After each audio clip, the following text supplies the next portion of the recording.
अस्सलाम वालेकुम। इस वीडियो के अंदर हम कुछ जो टेस्ट नंबर 19 है उसको सॉल्व करेंगे। तो फर्स्ट हम बायोलॉजी के क्वेश्चन से स्टार्ट करेंगे। फर्स्ट क्वेश्चन हमारे पास, the cavity between the body wall and the alimentary canal is. तो जो सिलोम होती है वो एक प्लेट फिल्ड कैविटी होती है जो कि कम्प्लीटली लाइंड होती है मेसोडर्म से, और ये स्पेस प्रोवाइड करती है डेवलपमेंट के लिए और जो इंटरनल ऑर्गन है उनको सस्पेंड करने के लिए। तो ऑप्शन सी करेक्ट हो जाएगा हमारे पास, सिलोम। नेक्स्ट है हमारे पास, in arthropods the body cavity is in the form of. तो जो आर्थ्रोपोड्स होते हैं उनके अंदर ओपन सर्कुलेटरी सिस्टम होता है जो कि प्राइमरी क्या होता है, बॉडी कैविटी होती है जिसको हम हेमोसील बोलते हैं, जो फिल्ड हुई होती है ब्लड से, और ये पूरी तरह से बात हुई हुई थी ऑर्गन से। तो ऑप्शन बी करेक्ट हो जाएगा, हेमोसील। नेक्स्ट है हमारे पास, all of the following of great radiator are. तो जो ग्रेट रेडिएटर होते हैं इसके अंदर क्या क्या आ जाते हैं, एनिमल्स जैसे कि नाइडेरियंस आ जाते हैं जिनमें जेलीफिश कोरल्स होती हैं। ये इनके अंदर एम्ब्रियोनिक लेयर में एक्टोडर्म बनता है और एंडोडर्म बनता है और इसको डिप्लोप्लास्टिक बना देते हैं, और इनके पास मीडियोडर्म मौजूद नहीं होती। तो ऑप्शन ए करेक्ट हो जाएगा, डिप्लोप्लास्टिक। नेक्स्ट है हमारे पास, all the animal included in great bilateria. तो जो एनिमल जो कि ग्रेट बायोलेट्रिया में होते हैं उनके पास 3 जर्मिनल्स होती हैं जिनमें एक्टोडर्म, मेसोडर्म और एंडोडर्म होती है, जो कि इनको ट्रिप्लोप्लास्टिक बना रही होती है, और ये ज्यादा कॉम्प्लेक्स टिश्यू होता है, ऑर्गन डेवलपमेंट इनके अंदर मौजूद होती है। ऑप्शन डी करेक्ट हो जाएगा। नेक्स्ट हमारे पास, in radial symmetry all body parts are arrange around the central axis. Radial symmetry represent a mode of life that is. तो जो रेडियल सिमेट्री होती है वो क्या होती है, एक कॉमन होती है सिजाइल और स्लो मूविंग एक्वेटिक एनिमल्स के अंदर, जैसे कि जेलीफिश होती है, सी एनिमल्स होती है। इनके अंदर सिमेट्री इनको अलाउ करती है कि ये इन्वायरमेंट से इंटरेक्ट कर सके इजिली, मतलब कि मूव नहीं कर सकते। ऑप्शन ए करेक्ट है, सिजाइल। नेक्स्ट है हमारे पास, pseudocoelom is the characteristic feature of the phylum. तो जो निमोटोड्स होते हैं राउंड वॉर्म्स, इनके अंदर सीरोसिरोम मौजूद होते हैं। ये एक ऐसी बॉडी कैविटी होती है जो कि पार्शियली मेसोडर्म से लाइन हुई होती है, जो इनको ऑर्गन डेवलपमेंट में और मूवमेंट में मदद करती है। ऑप्शन बी करेक्ट है। नेक्स्ट हमारे पास, सिलोमेट इंक्लूड एनिमल फॉर्म। तो जो सिलोमेट होते हैं, सिलोमेट्स होते हैं वो कहाँ से स्टार्ट करते हैं, एनिमल से स्टार्ट करते हैं और एक्सटेंड कहाँ पे करते हैं, कॉर्डेट तक, और उनकी कॉम्प्लेक्स ऑर्गन डेवलपमेंट होती है जो कि मूवमेंट में मदद करती है। ऑप्शन बी करेक्ट हो जाएगा, एनिमल कॉर्डेट। नेक्स्ट हमारे पास, डैश लैक सिमेट्री। तो जो स्पंजेस होते हैं उनके पास सिमेट्री मौजूद नहीं होती, बॉडी स्ट्रक्चर मौजूद नहीं होता, वो इरेगुलर होता है और एसिमेट्रिकल होता है। ऑप्शन ए करेक्ट है। नेक्स्ट है हमारे पास, grey radiator includes only one phylum that is. तो जो ग्रे रेडिएटर होता है उसके अंदर नाइजेरियन हो जाते हैं जो कि एग्जिबिट कर रहे होते हैं रेडियल सिमेट्री को, और 2 जर्मलेज मौजूद होती हैं। ऑप्शन सी करेक्ट हो जाएगा, नाइजेरियन। नेक्स्ट है हमारे पास, ऑल आर सिमेट्रिकल एक्सेप्ट। तो जो साइक्लोन है वो एक ऐसे किस्म का स्पंज होता है जो कि सिमेट्री जिनके अंदर मौजूद नहीं होती, और वो एक्सेप्शन होती है उनके अंदर। ऑप्शन ए करेक्ट हो जाएगा, साइक्लोन। नेक्स्ट है हमारे पास, क्वेश्चन नंबर 11 से हम स्टार्ट करते हैं। नेक्स्ट है हमारे पास 11, bilateral symmetry segmentation coelom and open circulatory system are the feature of. तो जो आर्थ्रोपोड होते हैं उनके अंदर क्या होती है, बायलेटरल सिमेट्री मौजूद होती है जो कि सेगमेंटेशन होती है, और सिलोम कैविटी मौजूद होती है। इनके अंदर ओपन सर्कुलेटरी सिस्टम भी मौजूद होता है, और उसके अंदर हीमोग्लोबिन भरा हुआ होता है, जैसे कि हमारी बॉडी के अंदर ब्लड भरा हुआ होता है, जो कि इनको बॉडी कैविटी के अंदर फ्लो करने में मदद करता है। ऑप्शन बी करेक्ट हो जाएगा, आर्थ्रोपोड।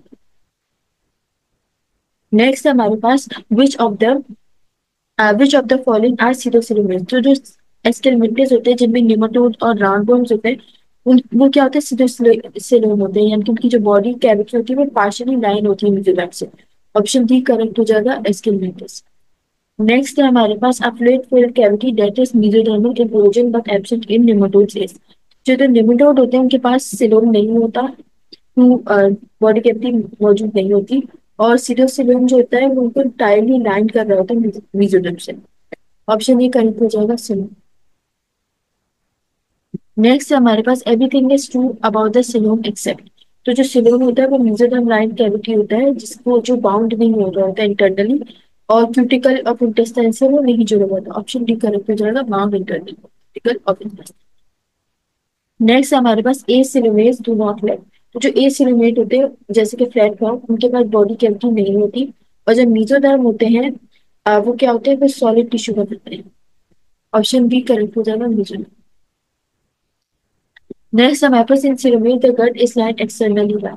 तो जो सिरोमेर्स होते हैं उनका जो गट होता है किससे लाइन हुआ होता है, एक्सटर्नली स्पेक्ट्रम मेसोडर्म से लाइन हुआ होता है, जो कि इंटरनल ऑर्गन में आता है। ऑप्शन सी करेक्ट है, स्पेक्ट्रम मेसोडर्म। नेक्स्ट हमारे पास which system is more developed in acoelomates. तो जो एसिलोमेट्स होते हैं उनके पास कॉम्प्लेक्स सर्कुलेटरी और रिस्पिरेटरी सिस्टम मौजूद नहीं होता, लेकिन उनके पास well developed osmoregulatory system होता है जो कि उनको फ्लूइड के बैलेंस करने में मदद करता है। ऑप्शन डी करेक्ट हो जाएगा, ऑस्मो रेगुलेटरी सिस्टम।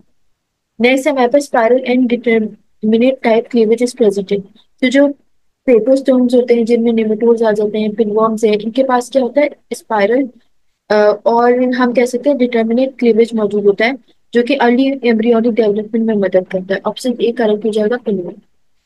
नेक्स्ट हमारे पास inter indeterminate cleavage is not a characteristic of. तो जो मॉलिस होते हैं उनके पास स्पाइरल और डिटर्मिनेट क्लीवेज मौजूद होते हैं, जो कि क्या करते हैं, जिसके अंदर एकाइनोडर्मिटा आ जाता है, कॉर्डेटा आ जाता है, हेमिकॉर्डेटा आ जाता है, ये इंटरमीडिएट क्लीवेज बनाते हैं, यानी कि मोलस्का में जैसे कि। Option B correct. नेक्स्ट हमारे पास animal of great dash can be divided into equal halves in many plates.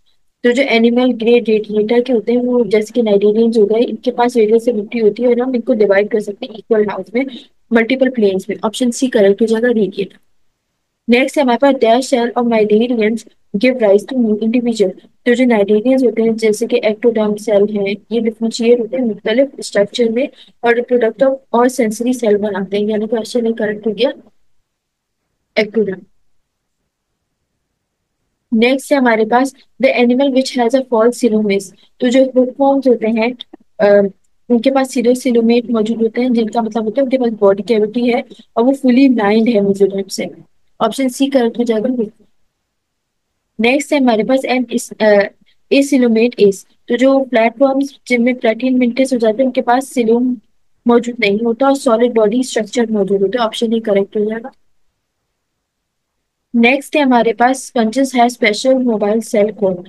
तो जो अमेबोसाइट्स होते हैं वो स्पंजेस होते हैं जो कि न्यूट्रिएंट की डिस्ट्रीब्यूशन में मदद करते हैं, डाइजेशन और स्केलेटल फॉर्मेशन में मदद करते हैं। ऑप्शन डी करेक्ट हो जाएगा, अमेबोसाइट्स। नेक्स्ट हमारे पास an animal found in the ocean was observe to have no tissue, it belongs to the phylum. तो पॉलीफेरा से वो बिलोंग करता है जिसके पास कोई टिश्यू नहीं होते, यानी कि स्पंजेस। ऑप्शन ए करेक्ट है।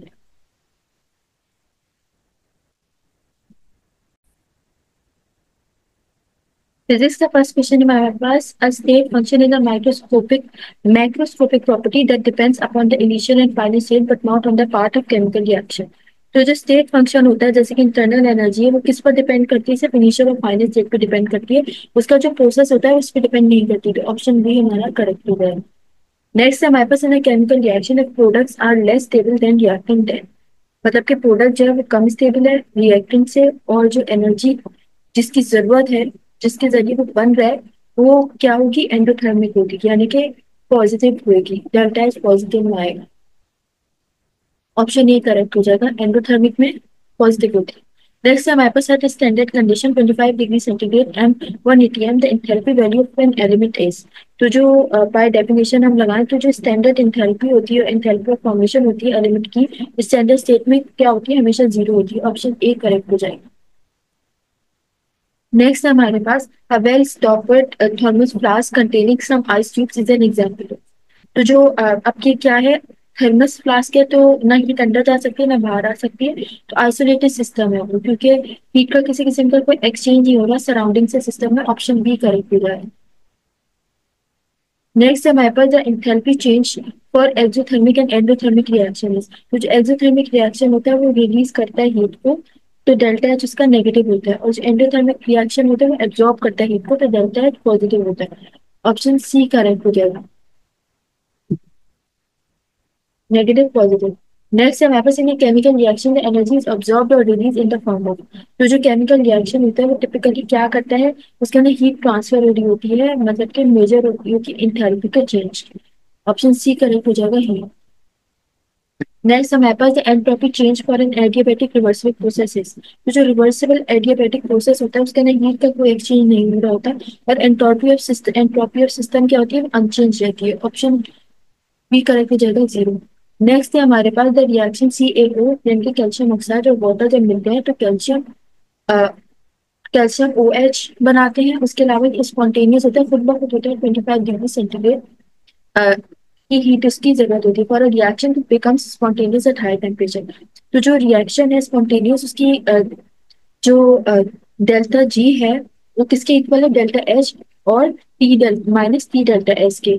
और ये उससे जीरो से छोटी होगी, मतलब कि डेल्टा एच नेगेटिव होगी और डेल्टा एस पॉजिटिव होगी। और क्या होगा, हमेशा पॉजिटिव रहेगा, remains positive. Option C correct हो जाएगा हमारा, delta H negative delta S positive हो जाएगा। ये मैंने आपको बताया। नेक्स्ट है the heat change in the reaction, जिसके अंदर क्या होगा, वाटर जो कि लिक्विड में है, वो क्या देगा, वाटर गैस में, यानी कि क्या हो रहा है, वेपर बन रहा है। वाटर इवेपोरेट होकर गैस में कन्वर्ट हो रहा है, heat required to convert lead liquid किसके अंदर कन्वर्ट हो रहा है, यानी कि वाटर वाटर वेपर में कन्वर्ट हो रहा है, वेपराइजेशन हो गया। ऑप्शन ए करेक्ट हो जाएगा, हीट ऑफ वेपराइजेशन। नेक्स्ट है आप property whose magnitude is independent of the amount of substance is called.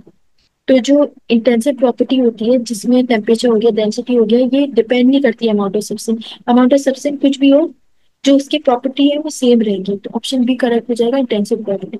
ये बहुत इंपॉर्टेंट है। नेक्स्ट है हमारे पास, for a spontaneous chemical process the free energy change is. तो जो रिएक्शन होता है जो कि स्पॉन्टेनियस होता है, grip free energy change negative होती है उसके अंदर। ऑप्शन सी करेक्ट हो जाएगा, नेगेटिव।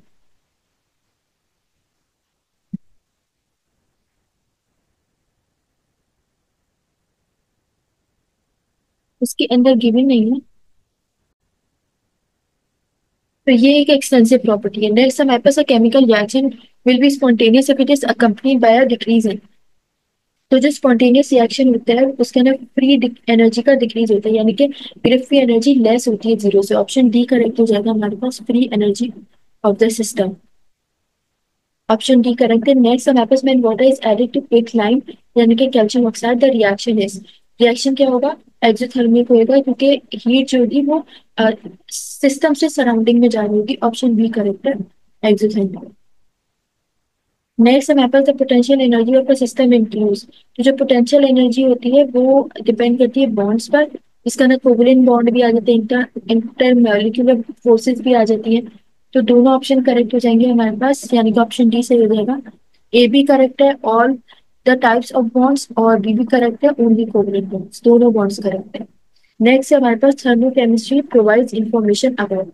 तो जो थर्मोकेमिस्ट्री होती है वो एनर्जी के चेंजेस के बारे में बताती है जो कि केमिकल रिएक्शन के अंदर हो रहे होते हैं। तो ये सारी चीजें हो रही होती है थर्मोकेमिस्ट्री में। ऑप्शन बी करेक्ट हो जाएगा, all of the above. Next है हमारे पास an exothermic reaction is one where reactants. तो एक्सोथर्मिक रिएक्शन में क्या होता है, हीट रिलीज हो रही होती है, सिस्टम से सराउंडिंग में जा रही होती है, यानी कि रिएक्टेंट कम जो है वो स्टोर हो रहे होते हैं, सॉरी ज्यादा स्टोर हो रहे होते हैं, और एनर्जी प्रोडक्ट में कन्वर्ट होती है। ऑप्शन ए करेक्ट है। नेक्स्ट है हमारे पास इवेपोरेशन ऑफ वाटर इज। तो जो इवेपोरेशन होती है वो क्या करती है, एब्जॉर्ब करती है हीट को सराउंडिंग से, यानी कि हीट सिस्टम में आ रही है सराउंडिंग में से। ऑप्शन बी करेक्ट हो जाएगा, एंडोथर्म। नेक्स्ट हम जो है बाकी क्वेश्चंस को डिस्कस करते हैं। नेक्स्ट क्वेश्चन 18 है हमारे पास, at constant T and P which statement is correct for the reaction.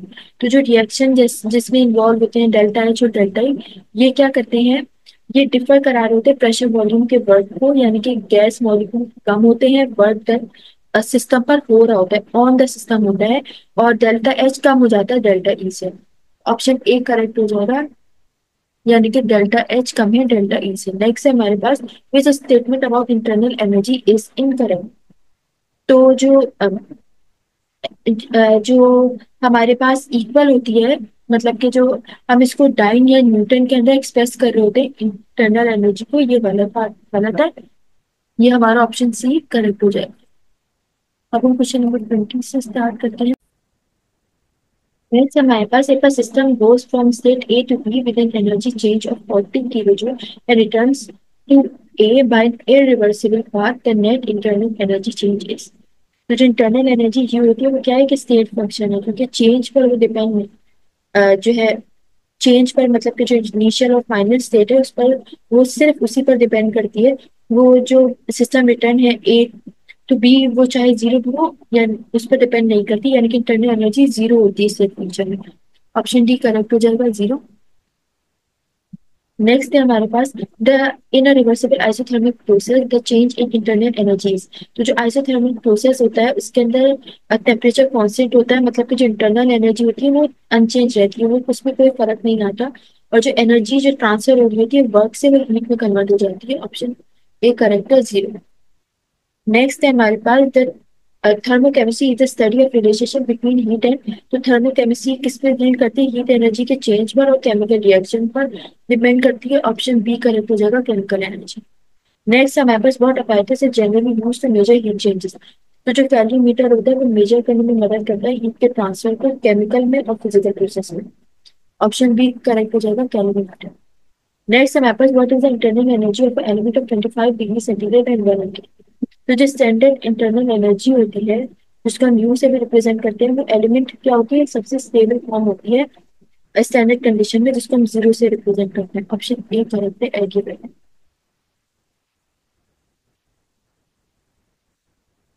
यानी कि जीरो कैलोरी पर मिनट। नेक्स्ट हमारे पास process is said to be dash if temperature remains constant throughout. तो प्रोसेस क्या होगा? आइसोथर्मल होगा अगर टेम्परेचर कांस्टेंट हो जाएगा। ऑप्शन बी करेक्ट है।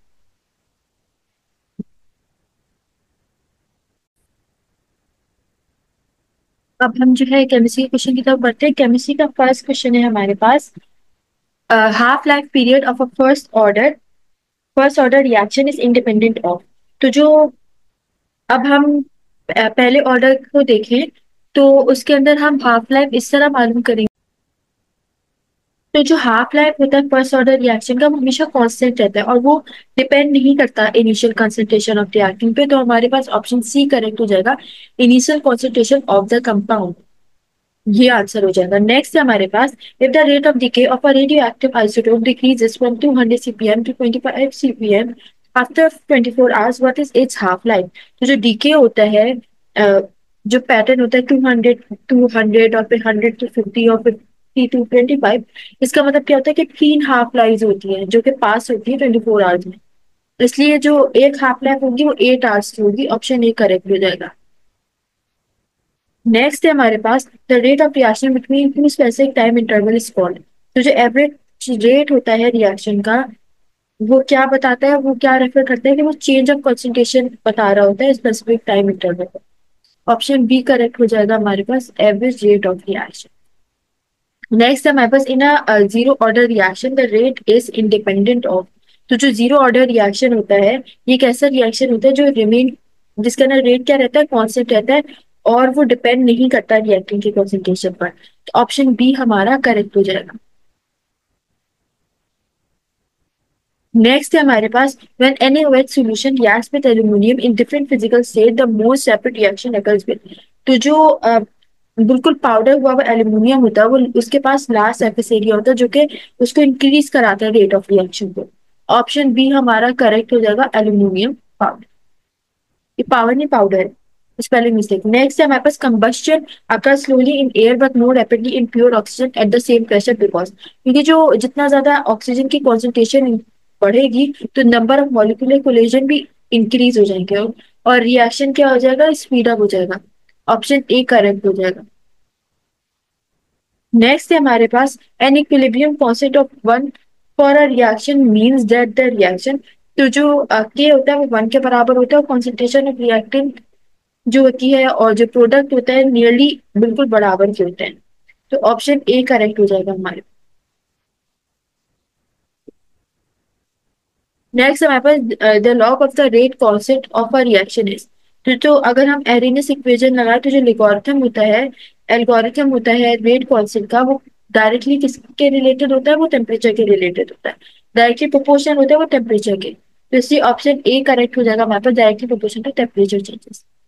नेक्स्ट हमारे पास, which of the following may affect the rate constant for a reaction. तो जो टेम्परेचर का चेंज होता है वो किस पर अफेक्ट करता है? वो एनर्जी ऑफ मॉलिक्यूल पर अफेक्ट करता है और कोलिजन की फ्रीक्वेंसी पे अफेक्ट करता है जो कि उसकी जो ऑल्टर करता है रिएक्शन के रेट को। ऑप्शन डी करेक्ट हो जाएगा हमारे पास, चेंज इन टेम्परेचर। नेक्स्ट हमारे पास, if the unit of the rate constant K is mole inverse DM cube second inverse the order of reaction.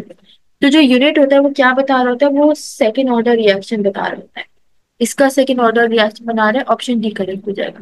Next हमारे पास the rate law of an equation is written as rate K A B, then, तो अगर इस तरह होगा तो हम क्या करेंगे, कॉन्सेंट्रेशन ऑफ रिएक्टेंट कम हो जाएगी और वो कन्वर्ट हो जाएगी प्रोडक्ट के अंदर। इनका ऑप्शन सी करेक्ट हो जाएगा, reactant is decreasing with passage of time. Next है हमारे पास the unit of rate constant is the same as that of the rate of reaction in. तो जो जीरो ऑर्डर रिएक्शन होता है उसके अंदर रेट क्या रहता है, हमेशा कांस्टेंट रहता है, और यूनिट ऑफ रेट क्या होता है, और के हमेशा सेम रहता है। तो ऑप्शन डी करेक्ट हो जाएगा, जीरो ऑर्डर रिएक्शन। नेक्स्ट है हमारे पास the rate law of an equation is obtain. तो जो रेट लॉ होती है वो क्या बता रही होती है, वो एक्सपेरिमेंट्स के बारे में बता रही होती है, जो कि बैलेंस केमिकल इक्वेशन में होते हैं। यानी कि ऑप्शन डी करेक्ट हो जाएगा, एक्सपेरिमेंट। नेक्स्ट है हमारे पास for a reaction X plus Y square किसी क्या देगा, प्रोडक्ट देगा। और जो मॉलिक्यूल का एक्स होता है, जो प्रोडक्ट का मॉलिक्यूल बना रहा होता है, वो किसके रेट पर डिपेंड करता है, वो डिसअपेरेंस पर, और अपेयरेंस उसके अंदर इक्वल होती है। यानी कि ऑप्शन सी हमारा करेक्ट हो जाएगा, the rate of disappearance X is equals to rate of appearance of product. Next हमारे पास the order of reaction of the rate constant remain almost the same. तो जो जीरो ऑर्डर रिएक्शन होता है उसके अंदर रेट हमेशा क्या रहता है, कांस्टेंट रहता है, और रेट कांस्टेंट के जो होता है वो चेंज नहीं होता। तो ऑप्शन सी करेक्ट हो जाएगा, जीरो। नेक्स्ट हमारे पास with an increase in the concentration of the reaction at the rate of a chemical reaction, तो हायर कॉन्सेंट्रेशन हो जाएगी, मतलब कि मॉलिक्यूलर कोलिजन क्या हो जाएंगे, इंक्रीज हो जाएंगे रिएक्शन रेट में। ऑप्शन ए करेक्ट हो जाएगा, इंक्रीज। नेक्स्ट है हमारे पास if the rate of reaction doubles for every 10 degree centigrade rise in temperature, by what factor will the rate increase when the temperature rises from 30 degree centigrade to 80 degree centigrade. तो temperature किस तरह rise हो जाता है, वो 50 degree centigrade पे हो जाता है, यानी कि आप 5 टाइम्स बढ़ जाता है 10 डिग्री सेंटीग्रेड से। तो रेट इंक्रीज क्या हो रहा है, 2 की पावर 5, यानी कि 32 टाइम्स। ऑप्शन हमारा करेक्ट हो जाएगा, ऑप्शन बी, 64। नेक्स्ट है हमारे पास the power to which the concentration of a substance appear in the rate expansion is known as. तो जो ऑर्डर ऑफ रिएक्शन होता है वो क्या बताता है, वो एक्सपोनेंट ऑफ रिएक्टेंट के बारे में, उसकी कॉन्सेंट्रेशन के बारे में, उसकी रेट लॉ के बारे में बता रहा होता है। तो ऑप्शन सी करेक्ट हो जाएगा, ये सारी चीजें ऑर्डर ऑफ रिएक्शन बता रहे हैं। नेक्स्ट है हमारे पास all kind of volumetric analysis methods are considered. तो जो वॉल्यूमेट्रिक मेथड्स होते हैं वो क्या इन्वॉल्व करते हैं, वो केमिकल रिएक्शन को मिला रहे होते हैं और डिटरमाइन करते हैं कॉन्सेंट्रेशन को। ऑप्शन सी करेक्ट हो जाएगा हमारे पास, केमिकल मेथड। नेक्स्ट है हमारे पास the rate of reaction denoted by, तो D C upon D T से हम बता रहे होते हैं रेट ऑफ रिएक्शन को रिप्रेजेंट कर रहे होते हैं, जो कि चेंज ऑफ कॉन्सेंट्रेशन को पर यूनिट टाइम बता रहे होते हैं। ऑप्शन डी करेक्ट हो जाएगा, डी सी अपॉन। नेक्स्ट हमारे पास decrease in concentration is denoted by, तो जो रिएक्टेंट्स होते हैं वो कंज्यूम हो होते हैं रिएक्शन के अंदर, और कॉन्सेंट्रेशन कम हो जाती है टाइम के अकॉर्डिंग, और नेगेटिव साइन से हम उसे डिनोट करते हैं, तो minus D C upon D T. यानी कि हम ऑप्शन ए कर देते हैं कि हाँ माइनस आ जाएगा। नेक्स्ट है हमारे पास क्वेश्चन, नेक्स्ट है if the concentration of Y is constant and S is triple the change in the rate of a reaction will. तो जो रिएक्शन का ऑर्डर होता है वो एक्स क्या होता है, 2 के बराबर होता है, और वो इंक्रीज हो रहा होता है 3 फोल्ड। यानी कि रेट क्या हो रहा है, इंक्रीज हो रहा है। 3 का स्क्वायर क्या होता है, 9 टाइम्स। ऑप्शन सी करेक्ट हो जाएगा। नेक्स्ट हमारे पास विच स्टेटमेंट इज इनकरेक्ट। तो जो यूनिट ऑफ रेट होता है वो किस पे डिपेंड करता है, रिएक्शन के ऑर्डर पे डिपेंड करता है। ऑप्शन ए हमारा करेक्ट हो जाएगा, unit of rate is independent of order of reaction temperature. Next है हमारे पास the rate of a reaction depends upon, तो किस पे डिपेंड करता है, प्रेशर पर, कॉन्सेंट्रेशन पर और टेम्परेचर पर डिपेंड करता है। ऑप्शन डी करेक्ट हो जाएगा हमारे पास, ऑल ऑफ। अब इंग्लिश का फर्स्ट क्वेश्चन हमारे पास, a vein is a deposit of next mineral last matter question हमारे that पास has मैंने been reaction absorbed occurs or in multiple steeped steps in the rock. The slowest vein step is, तो जो slowest undergo step होता है जो damage control कर रहा होता है progressively ओवरऑल ये रिएक्शन के फॉर्म रेट को, तो ऑप्शन वो किस तरह सी हम करेक्ट बता हो रहे होते हैं, जाएगा वो हमारे रेट पास। डिटरमाइनिंग स्टेप के जरिए बता रहे होते हैं। ऑप्शन ए करेक्ट हो जाएगा, नेक्स्ट है हमारे पास mechanical industrial self mechanism sufficiency determining in the step. United States option A developed correct. simultaneously with the mass production of textiles in New England. तो कॉन्करेंटली क्या हो जाएगा, कॉन्करेंटली हो जाएगा, ऑप्शन बी करेक्ट हो जाएगा हमारा। वो उसके सिमल्टेनियस के लिए कॉन्करेंटली ज्यादा सूटेबल चूज कर रहा है। नेक्स्ट हमारे पास scientist are currently studying how birds such as terns migrate. तो जो हाउ के लिए हम द वे इन विच लगा सकते हैं, ऑप्शन सी हमारा करेक्ट हो जाएगा। नेक्स्ट है हमारे पास, in 1977 publisher Mary Katharine Goddard printed the first copies of the Declaration of Independence that included the name of the signers to contain, ज्यादा सूटेबल वर्ड है इंक्लूडेड के लिए, तो हम ऑप्शन डी करेक्ट कर देंगे। नेक्स्ट है हमारे पास, Ron O'Neill received widespread acclaim for his acting in production of Dream on Monkey Mountain। तो जो acclaim है वो उसके साथ recognition ज्यादा suitable है। नेक्स्ट है हमारे पास, from an airplane the grasslands of the western prairie appear almost as uniform as a placid sea. तो प्लेसिड के साथ क्या suitable लग रहा है, काल। नेक्स्ट है हमारे पास, embroidery depicting scenic views became popular in the United States towards the end of the 18th century। तो इसके डिपिक्टिंग के लिए ज्यादा सुटेबल क्या है, पोर्ट्रेइंग। नेक्स्ट है हमारे पास, the Ford Foundation is one of the world's wealthiest philanthropic organisation. तो फिलैंथ्रोपिक के लिए ह्यूमैनिटेरियन ज्यादा सुटेबल है, हम वो मार्क कर देंगे। नेक्स्ट है हमारे पास, about a quarter of the workers in the United States are employed in factories. तो क्वार्टर के साथ क्या सुटेबल है, क्वार्टर के साथ है फोर्थ। नेक्स्ट है हमारे पास, बैट्स आर एक्सट्रीमली शाई creatures and avoid humans if at all possible. तो शाय के लिए टिमिड ज्यादा सुटेबल है, ऑप्शन ए करेक्ट हो गया, शर्माने वाला। नेक्स्ट है, many kind of seaweed grow along the Rhode Island seashore. तो क्या करेक्ट हो जाएगा, सी शोर के लिए कोर्स सही हो जाएगा। नेक्स्ट है हमारे पास, academic records from other institutions often become part of universities official files can neither be returned to a student nor depicted duplicated। तो डुप्लीकेटेड के लिए कॉपी जो है वो ज्यादा suitable है। Hemophilia is a hereditary illness in which the blood does not coagulate in usual way। तो coagulate का मतलब होता है क्लॉट। ब्लड जो होता है हीमोफीलिया के अंदर, वो क्लॉट नहीं हो पाता, मतलब कि ब्लड ब्लीडिंग होती जाती है, वो रुकता ही नहीं है। नेक्स्ट है हमारे पास, recent studies have shown that the stature of male American has scarcely changed in the past 200 years। तो स्टेचर के लिए क्या हो जाएगा, स्टेचर के लिए हाइट सही हो जाएगा। नेक्स्ट हमारे पास, most labour union insist on being the sole representative of a particular group of employees. तो सर्टेन पर्टिकुलर के लिए ज्यादा सही है। नेक्स्ट है हमारे पास, poet Emma Lazarus is perhaps best known for having written in the sonnet inscribed on pedestal of the Statue of Liberty। तो बेस ज्यादा सुटेबल है पेडिस्टल के लिए, इसलिए बी, ऑप्शन बी करेक्ट हो जाएगा। नेक्स्ट है हमारे पास, by 1900 many municipalities had begun to restrict the use of automobiles in order to ensure pedestrian safety। तो क्या करेक्ट हो जाएगा, रिस्ट्रिक्ट के लिए लिमिट, ऑप्शन बी करेक्ट हो जाएगा।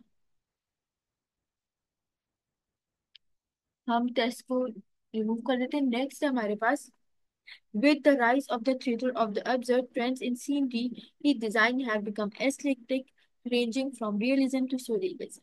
तो इमर्जन जो है वो ज्यादा suitable है राइस के लिए।